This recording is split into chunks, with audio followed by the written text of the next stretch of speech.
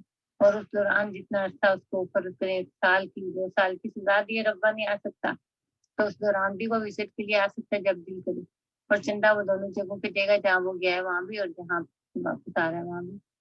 تو یہ تو ان کی سزائیں. تو آپ بتائیں کہ اتنی آسان سزائیں میں گناہ کون چھوڑے گا جب کہ ابھی جیسا کہ میں نے آپ کو بتایا آپا طاہرہ کے بارے میں, تو وہ بھی تو ربا میں ہی رہتی ہے, خوبصورت عورت ہے, جوان ہے, پیسہ کھلا ہے, 20 نوکرانیاں 25 رکھی ہیں کام کرنے کے لیے. پھر اس کے علاوہ ان کے پاس فیسلٹیز ہے ہر قسم کی. تو اور کام کوئی ہے نہیں, خالی سار شیطان کا گھر, تو شادی کرنے کی اجازت ان کو نہیں, تو آخر انسان ہے وہ. تو اسی طرح سے باقی عورتوں کا بھی حال ہے, اکثریت کا یہی حال ہے. ان میں سے وہی جو لوگ بچنا چاہتے ہیں وہ پھر جماعت چھوڑ دیتے ہیں تبھی بچ سکتے ہیں, یا پھر بیچ میں رہ کے وہ بالکل ایک کنارے پہ لگ جاتے ہیں, وہ بیچاروں کی کسی سے بنتی نہیں. پھر ان کو پورا محلہ یا لوگ کہہ رہے ہوتے ہیں کہ یہ برے ہیں, اصل میں برے وہ نہیں ہوتے, برے وہ ہوتے ہیں جو محسوس کر رہے ہوتے ہیں. اچھا جی, آپ بتا رہی ہیں کہ یہ جو اخلاقی جرائم ہوتے ہیں ان کے اوپر کوئی کسی قسم کی سزا نہیں ہوتی, اور چند دن کے لیے شہر محلہ بدر یا شہر بدر کر دیا جاتا ہے, اور پھر دونوں جگہ چندہ دیتے ہیں, پھر بیچ میں بھی واپس آتے جاتے رہتے ہیں. تو یہ جو آئے دن اخراج اور مقاطعہ ہوتے رہتے ہیں, یہ کن لوگوں کے ہوتے ہیں آپ کو؟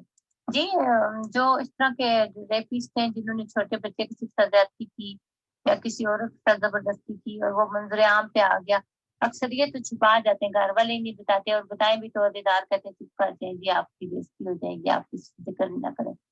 اور وہ اکثریت تو چھپا جاتے ہیں. اگر کوئی گھر والے کوئی ہماری طرح کے ہیں, وہ کہتے ہیں کہ نہیں جی ہم اس سے ہماری بےزتی نہیں, بےزتی اس بندے کی جس نے یہ حرکت کی ہے, تو پھر اس کو یہ کرتے ہیں کہ جس سزا دی ہے تو ایسے کرتے ہیں کہ اس کو ربا سے نکال دیتے ہیں 8-10 دن کے لیے یا 2 مہینے کے لیے یا 2 سال کے لیے, اور نکالا ہے تو اس کو اجازت ہے کہ جب دل آ جائے وزٹ کے لیے اور چندہ دونوں جگہوں پہ دیتا رہے, اس سے کوئی اخراج نہیں, بس اسے ربا بدل کی سزا کہتے ہیں, ربا سے نکال دیا, جلا وطن کر دیا جی کچھ عرصے کے لیے, لیکن آ جا سکتا ہے جب دل کرے اس کا.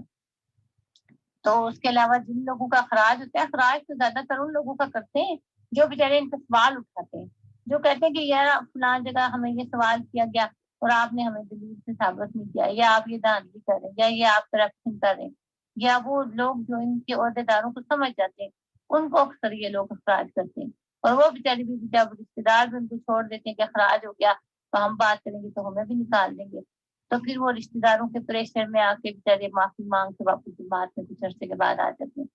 تو بیسیکلی اخراج ان لوگوں کا نہیں ہوتا کہ جو لوگ جرائم پیش آئیں. ابھی آپ دیکھیں نا کہ جیسے مرزا طاہر احمد کی بیٹی طوبہ جو ہے, مونا جو ہے, اس کا دیور جو عمران احمد پکڑا گیا لندن میں کسی لڑکے کے ساتھ زیادتی میں, تو آپ دیکھیں کہ اس سے کوئی سزا ہوئی ہے کیا, اس سے کوئی اخراج ہوا, کچھ بھی نہیں ہوا, اور نہ ہی ہونا ہے. انہوں نے ایسے لوگوں کو کچھ بھی نہیں کہنا جن لوگوں کا کی کوئی 4 پیسے جن کے پاس یا جن کی کوئی پہنچ جائے گا, جو جن کا مطلب جماعت کو کوئی نقصان نہیں ہوا, جس سے جماعت سے بات کرے گا جو, یا کوئی جماعت کے اوپر سوال اٹھائے گا, وہ ان کے لیے مشکوک ہوتی. جی, اخراج اور مقاطع میں کیا فرق ہے؟ کیا یہ عارضی ہوتا ہے یا یہ مستقل ہوتا ہے؟ اور کون ہے جس کے پاس یہ اختیار ہے کہ وہ جماعت کے لوگوں کا اخراج کرے یا ان کے ساتھ مقاطع کا حکم دے؟ کیا یہ حکم ڈائریکٹ خلیفہ صاحب کی طرف سے آتا ہے یا نیچے کوئی نظام ہے جو یہ کام کرتا ہے؟ ہاں جی, یہ ڈائریکٹ خلیفہ کی طرف سے آتا ہے, اور یہ رپورٹ جاتی ہے خلیفہ کو بھی, فلاں بندے نے سوال اٹھایا ہے جماعت سے اور بار بار سوال اٹھا رہا ہے اور یہ کر رہا ہے, ضرور کہتے ہیں نکال دو اس کو جماعت سے. کئی لوگوں کا اخراج ہوتا ہے کہ 5 سال کے لیے سزا ہے جی, واپس جماعت میں نہیں آ سکتا, وہ 5 سال گزرتے ہیں تو پھر اسے کہنے لگ جاتے کہ آپ معافی کی درخواست دو واپس. پھر جو لوگ جانا چاہتے ہیں وہ معافی کی درخواست دیتے ہیں, مجبور ہوتے ہیں رشتے داروں سے.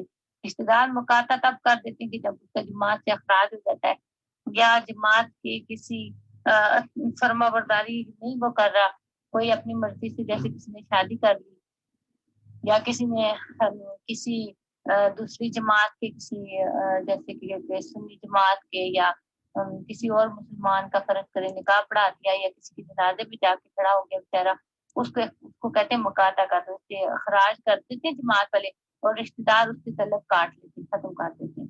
مقاطع کا مطلب ہوتا ہے کہ اس سے بائی کاٹ کر دینا، اور اخراج کا مطلب ہوتا ہے کہ اسے کک آؤٹ کر دینا۔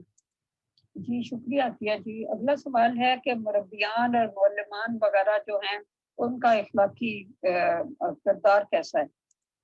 سب سے زیادہ جو آپ کو میں بتاؤں نا، شیطان جو ہے نا وہ مربیان، سب سے زیادہ شیطان، اور جو معلمان ہے وہ پھر بھی تھوڑے سے کوئی 100 میں سے کوئی ایک تھوڑا سا بہتر ہے، باقی مربیان میرا خیال ہے 100 میں سے کوئی ایک بھی اچھا نہیں۔ کیا اس کی یہ وجہ ہے کہ معلمان کی 5 سال کی ٹریننگ ہوتی ہے، مربیان کی 7 سال کی ہوتی ہے، اس عرصے میں وہ ایکسپرٹ ہو جاتی ہیں؟ ہاں جی ہاں جی، جتنی منافقت اور جتنی شیطانیاں مربیوں کو سکھائیں گے تو کوئی بندہ ان سے پورا نہیں اتر سکتا، اتنے بڑے شیطان ہوتے ہیں یہ۔ اور میرے خیال میں یہی بات ہے کہ وہ جب ایسی صحیح ٹریننگ لے کے آتے ہیں اپنی۔ مرزا محمود صاحب جو تھے ان کے سیکنڈ خلیفہ، ان کے اوپر بہت سے الزامات ہیں، آپ کے خیال میں ان میں کوئی سچائی ہے یا وہ محض ایسے ہی کاغذی باتیں؟ جی جہاں تک میں سمجھتی ہوں کہ ساری باتیں جھوٹ نہیں ہو سکتی ہیں، آخر کہیں بارش ہوتی ہے تو پھر ہی کیچڑ ہوتا ہے، آخر کچھ نہ کچھ تو کہیں گڑبڑ ضرور ہے۔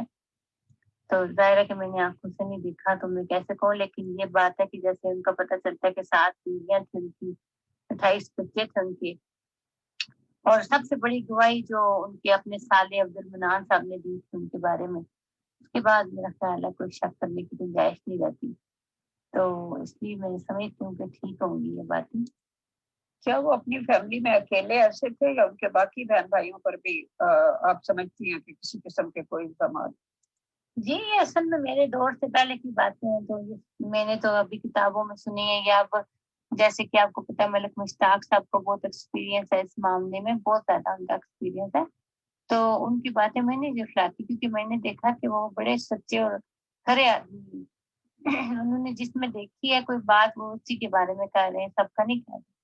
تو اسی طرح سے میں نہیں سمجھتی کہ باقی سارے جو ہیں وہ صحیح ہوں گے یا سارے خراب ہوں گے، کہیں بھی سب لوگ خراب نہیں ہوتے، نہ ہی سب لوگ ٹھیک ہوتے ہیں، تو کچھ نہ، بہرحال اگر ایک خلیفہ وقت اور وہ بھی مسلم ہو جس کے لیے بشارتیں کہتے ہیں ابھی تو نہ ہو گیا، بخیر بشارت تو اس کے بارے میں نہیں تھی، تو تھا کہ محمود وہ کیا محمدی بیگم میں سے ہوگا وہ مرزا بشیر الدین، لیکن وہ تو شادی نہیں ہوئی ان کی، تو شادی تو کسی اور سے ہوئی اور یہ بچہ بھی ان میں سے تھا۔ بہرحال چراغ بیوی کا بچہ تھا یہ، تو یہ وہ تو نہیں تھا، لیکن بہرحال ان کے عقیدے کے مطابق بھی اگر سمجھا جائے تو بھی اگر وہ بن رہا ہے تو پھر کتنی افسوس کی بات ہے کہ اس کے بارے میں اس قسم کی رپورٹیں ملی۔ یہ جی 2 سوالات ایک ممبر کے آئے ہوئے ہیں، وہ آپ کے کل کے پروگرام کے ریگارڈنگ ہیں، وہ سوال میں آپ کو فارورڈ کرتی ہوں، آپ پلیز ابھی 2-4 منٹ رکیے گا، اس کو پڑھ بھی دیتے ہیں تاکہ یہ ریکارڈنگ میں آ جائے۔ پلیز ان سے پوچھیے کیا جماعت آفیشیلی لوگوں کو ویزا لے کر دیتی ہے یا کوئی ایجنڈا یا کوئی ایجنٹ جو احمدی ہے یہ کام کرتا ہے، اور شاید وہ جماعت کے ساتھ کمیشن شیئر کرتا ہو۔ انہوں نے ہیومینٹی فرسٹ کا نام بھی لیا ہے، ان کا کیا رول ہے؟ انہوں نے کہا کہ احمدیوں کو پاکستان میں کوئی پرابلم نہیں ہے، وہ غداری کرتے ہیں اور پاکستان کو بدنام کرتے ہیں وغیرہ وغیرہ۔ میں اس بات سے متفق نہیں ہوں، پاکستان میں تو کوئی بھی سیف نہیں ہے اور کسی کو بھی اپنی سوچ اور عقائد میں آزادی نہیں ہے، اس لیے ہر ایسے پاکستانی کے لیے اللہ کا حکم ہے کہ وہ ہجرت کرے کسی ایسی طرف جہاں انصاف ہو، کرپشن نہ ہو اور اسے بنیادی انسانی حقوق میسر ہوں اور وہ آزادی سے اپنی زندگی بسر کر سکے۔ ہاں جی، یہ بھائی کسی نے سوال جو بھیجا ہے کہ آفیشلی ویزا لے کے دیتی ہے، آفیشلی ویزا نہیں لے کے دیتی، لیکن یہ اپنا رونا روتے ہیں، ان کی کوئی ڈیل ہوئی بھی ہے UNHCR کے ساتھ، وہ اس لیے مجھے پتا ہے کہ دیکھیں کتنے دوسرے بھی لوگ ہیں، ایون کہ کرسچنس بھی ہیں جو ابھی تک سری لنکا میں بیچارے بیٹھے ہیں دھکے کھا رہے ہیں، ان کا کچھ نہیں بن رہا، اور احمدی جماعت کے لوگوں کا جلدی بنتا ہے سب کام۔ اور جہاں تک رہ گیا یہ کہ یہ کمیشن لیتے ہیں، تو یہ کمیشن بھی لیتے ہیں، کئی لوگوں سے لیتے ہیں، اسٹوریاں لکھ کے دیتے ہیں اور پھر ان کو گائیڈ کرتے ہیں کہ ایسے کرنا، ایسے کہنا، انٹرویو ایسے دینا، ایسے نہیں دینا، اور کئی لوگوں سے باضابطہ فیسیں بھی لیتے ہیں ان چیزوں کو بتانے کے لیے, سمجھانے کے لیے. اور یہ کہتے کہ پاکستان میں ہمیں پرابلم تھی, میرے خیال میں کوئی ایسی پرابلم نہیں تھی. ٹھیک ہے, میں بھی رہی ہوں وہاں پہ, آپ کو صبر اور شکر سے رہنا پڑتا ہے. کئی چیزیں ایسی ہوتی ہے جیسے کہ میں اب اپنے کیس کے لیے نہیں لڑی, اگر میں لڑتی ہو سکتا ہے کہ میں بھی جیت جاتی, لیکن میں نہیں لڑ سکی کیونکہ میرے پاس نہ تو پیسے تھے, نہ میرے ساتھ کوئی مدد کر رہا تھا کوئی بہن بھائی, اور نہ مجھے پتا تھا عدالتی پر رخ کس طرف ہے. تو میں کیسے کرتی اپنے لیے کچھ بھی. تو یہ میری اپنی کمزوری ہے, اس میں پاکستان کا قصور نہیں ہے. اور یہ میرے گھر والوں کو شک تھا کہ اگر عدالت میں یہ جائے گی تو جی وہ اس کی حمایت میں بات نہیں کریں گے, وہ کہیں گے کہ جی بچے وہ جو مسلمان ہے اس کی بات رہے, اور یہ ایم ڈی او کو کافر کہتے تو ایم ڈی او کو بچے نہیں دیں گے. حالانکہ ایسا نہیں ہے, پاکستان میں یہ فیصلہ کبھی نہیں ہوتا. ابھی بھی عدالت میں ایک کیس ہے کہ ایم ڈی او ایک مسلمان کا آپس میں لگا ہوا, تو انہوں نے اس مسلمان لڑکی کی جگہ ایم ڈی کا ساتھ دیا, اس لیے کہ وہ حق پہ تھا, جو حق پہ ہوگا اسی کا وہ ساتھ دیتے ہیں.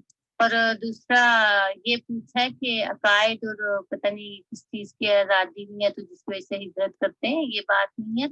آپ دیکھیں, آپ کسی بھی ملک میں رہتے ہیں, آپ کو اس ملک کے قوانین فالو کرنے ہوتے ہیں. اگر آپ فالو نہیں کرتے تو وہاں مسائل پیدا ہوتے ہیں. یہ پاکستان کے کسی قانون کو نہیں مانتے, آئین کی خلاف ورزی کرتے ہیں, جس کی وجہ سے ان کے ساتھ یہ سب کچھ ہوتا ہے. اور کبھی بھی ان کے ساتھ زیادتی نہیں ہوتی, یہ خود زیادتی کر کے پروپیگنڈا اس کا الٹا کر کے لوگوں کو بتاتے ہیں کہ ہمارے ساتھ زیادتی ہوگی. جی یہ سوال ایک اور ہے, یہ بھی میں پڑھ دیتی ہوں. ملائیشیا ریفیوجی کنونشن 1951 کا سگنیچری ہے, اس لیے شاید ملائیشیا اور سری لنکا میں ریفیوجی کے کوئی حقوق نہیں ہیں. کیا جماعت جس کا خلیفہ کبھی یو کے کی اور کبھی کینیڈا کی پارلیمنٹ میں جا کر تقریریں کرتے ہیں اور احمدی پارلیمنٹ کے ممبر ہیں, ہر جلسہ پر ان ڈگنیٹریز کو مدعو کیا جاتا ہے, کیا کبھی انہوں نے ان مظلوم لوگوں کے لیے یونائٹڈ نیشن وغیرہ میں آواز اٹھائی ہے؟ کیا انہوں نے اپنی گورنمنٹ سے اپیل کی ہے کہ ملائیشیا اور سری لنکا کی گورنمنٹ پر زور دے کہ وہ ان ریفیوجیز کو وہ تمام بنیادی حقوق دے جو 1951 کی کنونشن یا 1967 کے پروٹوکول میں لکھے ہیں؟ دیکھیں, اگر یہ انصاف کے لیے دوسرے ملکوں میں جاتے تو سب سے پہلے ان کو اپنی جماعت کے اندر انصاف قائم کرنا چاہیے. کیا ان کے اپنی جماعت کے اندر ان کے اپنے لوگ سیف ہیں؟ ان کے اپنی جماعت کے ہاتھوں ان کی عورتوں کی عزت پامال نہیں ہو رہی, ان کے بچوں کی زندگیاں تباہ نہیں ہو رہی, بچے چھوٹے چھوٹے جو ہیں ان کو بڑے جو لڑکے ہیں وہ ان کے ساتھ ریپ نہیں کر رہے؟ یہ سب کچھ ان کی جماعت کے اندر ہو رہا ہے, قتل بھی ہو رہے ہیں, مسنگ بھی ہیں لوگ, اور غائب کرتے ہیں لوگوں کو, سب کچھ کی جماعت کے اندر ہو رہا ہے. اگر انہیں انصاف چاہیے تو سب سے پہلے اپنی جماعت کے اندر انصاف پیدا کریں. اور جو رہے گی کمیشن لینے والی بات, 100% ہے, ان کے ایجنٹ بھی ہیں جو یہ کام کرتے ہیں اور یہ لوگوں کو راستے بتاتے ہیں. تو ویسے جو ہم بھی جب آئے تھے ایک ایجنٹ ایم ڈی تھا, اسی نے ہمیں سری لنکا بھیجا تھا, اور ہم سے ٹھیک ٹھاک پیسے لیے, جبکہ ہمیں بعد میں پتا چلا کہ یہ تو ہم خود بھی کر سکتے تھے, یہ کوئی اتنا بڑا مسئلہ ہی نہیں تھا.